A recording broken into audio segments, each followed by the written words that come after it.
AP ముఖ్యమంత్రి Chandrababu Naidu తనపైన YSR Congress party హయాంలో నమోదైన కేసుల్ని అలాగైనా ఎత్తివేయించుకోవాలన్న ప్రయత్నంలోనే ఉన్నారు. ఇదివరకే సుప్రీంకోర్టు న్యాయవాది సిద్ధార్థ లూత్రా ఇక్కడికి వచ్చి ఏపీ పోలీసులకు, సిఐడి పోలీసులకు ఏ విధంగా ఈ కేసుల్ని నీరుగార్చాలి అన్న దానిపైన ట్రైనింగ్ కూడా ఇచ్చారంటూ కథనాలు కూడా వచ్చాయి. అయితే ఇప్పుడు ఈ కేసుల్లో కీలకమైన స్టేట్మెంట్ ఇచ్చిన సీనియర్ ఐఏఎస్ అధికారులు అజయ్ జైన్, చెరుకూరి శ్రీధర్ పైన ఇప్పుడు సిఐడి నుంచి కొత్తగా ఒత్తిడి వస్తోంది అన్న ఆరోపణలు ఉన్నాయి. మీరిద్దరూ తిరిగి స్టేట్మెంట్ ఇవ్వాలి అంటే చంద్రబాబు నాయుడుకి ఈసారి అనుకూలంగా స్టేట్మెంట్ ఇవ్వాలన్న ఒత్తిడి వాళ్ళపైన సిఐడి నుంచి వస్తూ ఉన్నట్టుగా చెప్తున్నారు. వీళ్ళిద్దరూ గతంలో ఇచ్చిన రెండు కీలకమైన స్టేట్మెంట్లు ఉన్నాయి. చెరుకూరి శ్రీధర్ కావచ్చు, అజయ్ జైన్ కావచ్చు. చెరుకూరి శ్రీధర్ అమరావతి అసైన్డ్ భూముల కుంభకోణంపై కీలకమైన వివరాలు అప్పట్లో సిఐడి ముందు చెప్పారు. అజయ్ జైన్ ఫైబర్ నెట్కు సంబంధించి చంద్రబాబు నాయుడు ఆదేశాలతోనే మొత్తం కుట్ర జరిగింది అన్న విషయాన్ని కూడా ఆయన కూడా స్టేట్మెంట్ ఇచ్చారు. చెరుకూరి శ్రీధర్ యాక్చువల్లీ గుంటూరు జిల్లా జాయింట్ కలెక్టర్గా చేశారు. సిఆర్డీఏ కమిషనర్గా ఒక వ్యక్తిని నియమించాలంటే తప్పనిసరిగా సదరు అధికారి ఒక కలెక్టర్గా పనిచేసి ఉండాలన్న నిబంధన సిఆర్డీఏ చట్టంలో ఉంది. అయినప్పటికీ కూడా గుంటూరుకు కేవలం జాయింట్ కలెక్టర్గా పనిచేసిన చెరుకూరిని శ్రీధర్ని తెచ్చి అప్పట్లో చంద్రబాబు నాయుడు ప్రభుత్వం 2014-19 మధ్యలో అప్పట్లో సిఆర్డీఏ కమిషనర్గా చేసింది. ఆ తర్వాత వైఎస్ఆర్ కాంగ్రెస్ పార్టీ వచ్చిన తర్వాత ఈ అసైన్డ్ ల్యాండ్ కుంభకోణానికి సంబంధించిన వివరాలన్నీ బయటకు లాగిన తర్వాత అప్పట్లో చెరుకూరి శ్రీధర్ కొన్ని కీలకమైన అంశాలని మంత్రులపైన నారాయణ, పత్తిపాటి పుల్లారావులకు సంబంధించి కొన్ని కీలకమైన అంశాలను కూడా ఆ రోజు వెల్లడించారు.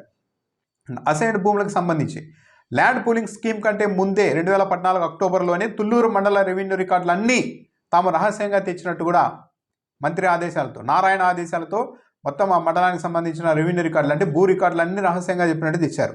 వాటిని తిరిగి మళ్ళీ తుళ్ళూరు మండల అంటే ఎంఆర్ఓ ఆఫీస్కి పంపాల్సి ఉన్నప్పటికీ కూడా అక్కడికి పంపకుండా కలెక్టరేట్లో ఉంచామని కూడా వెల్లడించారు. అక్కడ ఈ ఫైళ్ళన్నీ మాయమయ్యాయి, ఈ భూములకు సంబంధించిన రికార్డులన్నీ మాయమయ్యాయి అన్న ఆరోపణలు అప్పుడు ఆ తర్వాత వచ్చాయి. సో మంత్రులకు ల్యాండ్ పూలింగ్ స్కీమ్ కంటే ముందే తుళ్ళూరు మండలానికి సంబంధించిన భూ రికార్డులన్నీ వీళ్ళు నారాయణ వీళ్ళంతా తీసుకెళ్లారు, వాళ్ళ రహస్యంగా ప్రైవేట్గా ఇవన్నీ పరిశీలించారు అన్నది, ఆ తర్వాత మాయమయ్యాయి అన్నది చెరుకూరి శ్రీధర్ స్టేట్మెంట్ బట్టి సిఐడి అప్పట్లో అభియోగాలు మోపింది. దాంతోపాటు అసైన్డ్ భూముల్ని తీసుకునేందుకు చెట్టిన జీవో 41 పైన కూడా తాము అభ్యంతరం తెలిపాము.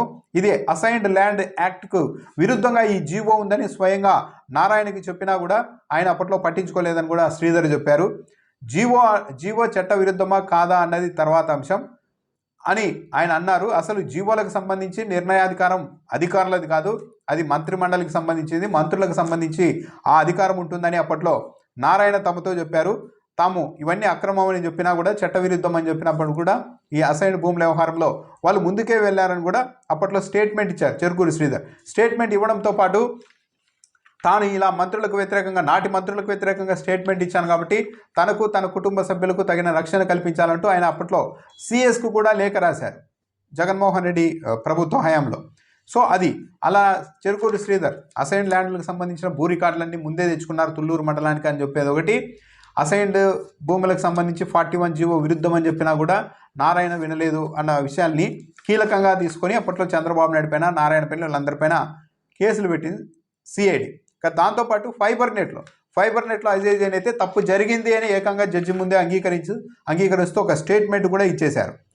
చంద్రబాబు నాయుడు తమను ఆదేశించారు, ఎలాంటి అభ్యంతరాలు వ్యక్తం చేస్తూ ఎలాంటి నోట్ ఫైలు రాయకుండా తమకు ఫైల్ పంపించాల్సిందిగా చంద్రబాబు నాయుడు చెప్పారు. దాంతో తాము కళ్ళు మూసుకోవాల్సి వచ్చింది అన్నట్టుగా ఆయన స్టేట్మెంట్ ఇచ్చేశారు.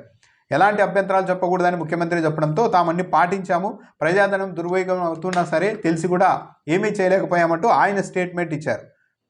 ఆ స్టేట్మెంట్ ఆధారంగా చంద్రబాబు నాయుడు పైన కూడా కేసు నమోదైంది. సో ఇప్పుడు వీళ్ళిద్దరినీ ఇప్పుడు సిఐడి మళ్ళీ స్టేట్మెంట్ ఇవ్వండి, గత స్టేట్మెంట్లు కాదు, పాత స్టేట్మెంట్లు కాదు అంటే గత ప్రభుత్వంలో ఒత్తిడి చేస్తే సిఐడి బెదిరిస్తే ప్రభుత్వ పెద్దలు ఒత్తిడి చేయడం వల్లే తాము అలా చంద్రబాబు నాయుడికి, నాటి మంత్రులకు వ్యతిరేకంగా స్టేట్మెంట్లు ఇచ్చాము, అదంతా తప్పు అని మళ్ళీ ఇప్పుడు ఇంకోసారి రీస్టేట్మెంట్ తీసుకునేందుకైతే ప్రయత్నాలు జరుగుతూ ఉన్నట్టుగా చెప్తూ ఉన్నారు. వీళ్ళిద్దరిపైన కూడా తీవ్ర స్థాయిలో ఒత్తిళ్లు వస్తున్నాయి అన్న కథనాలు వస్తూ ఉన్నాయి.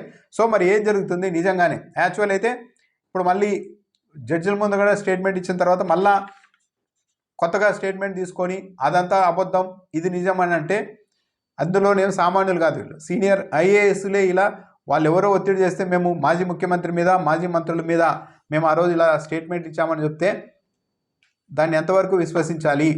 కేవలం ప్రస్తుత ప్రభుత్వ పెద్దల ఒత్తిడి కారణంగా, సిఐడి ఒత్తిడి కారణంగానే ఒకవేళ వాళ్ళ స్టేట్మెంట్ మార్చుకున్నా ఈ ప్రభుత్వ ఒత్తిడి పనిచేసిందని భావించాల్సి ఉంటుంది.